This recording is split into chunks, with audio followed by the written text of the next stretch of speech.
কিন্তু আমাদের পথ কেউ ঠেকাতে পারবে না। একটি সংখ্যার কথা বলে যেতে চাই। আপনারা দেখেছেন আমাদের সহযোদ্ধা, আমাদের বন্ধু, রাজপথ থেকে উঠে আসা ফ্যাসিবাদের চোখে চোখ রেখে কথা বলা সার্জিস আলমের বিরুদ্ধে আজকে মামলা দেওয়া হয়েছে। সিগন্যাল শয়তানরা করছে কি রে? একটার কথা বলে হাসিনা আমাদের টুটি চেপে ধরেছে।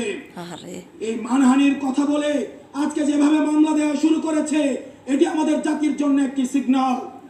জনাব তারেক জিয়া সাহেব দ্বিমতকে প্রকাশ করার জন্য, দ্বিমতকে উৎসাহিত করার জন্য উনি উনার নিজের ক্রিটিসিজম কার্টুনকে শেয়ার দিচ্ছে, আবার একই সাথে উনার নেতা কর্মীরা আমাদেরকে বান্দির বাচ্চা বলে গালি দিচ্ছে।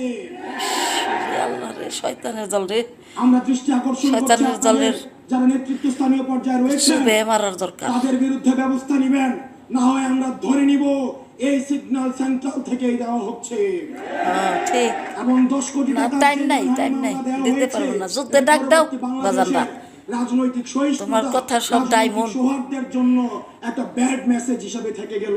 ঠিক, আমরা চাই আপনারা আমাদের প্রতি কাঁটা ছুড়বেন, আপনারা আমাদের মানহানি মামলা দিবেন, আমাদের টুটি চেপে ধরবেন, যারাই ধরুক না কেন আমরা আপনাদেরকে সাদরে বলবো গণতান্ত্রিক এই যাত্রা অব্যাহত রাখার জন্য প্রয়োজনে আমরা জেলে যাব, জুলুমের শিকার হব, প্রয়োজনে ফাঁসির কাষ্ঠ ঝুলবো, আর কিছু করা পারবো না। কোন হাসিনার ডিএসি, কোন সিকিউরিটি অ্যাক্ট, কোন মানহানি মামলা আমাদেরকে আটকায় রাখতে পারবে না।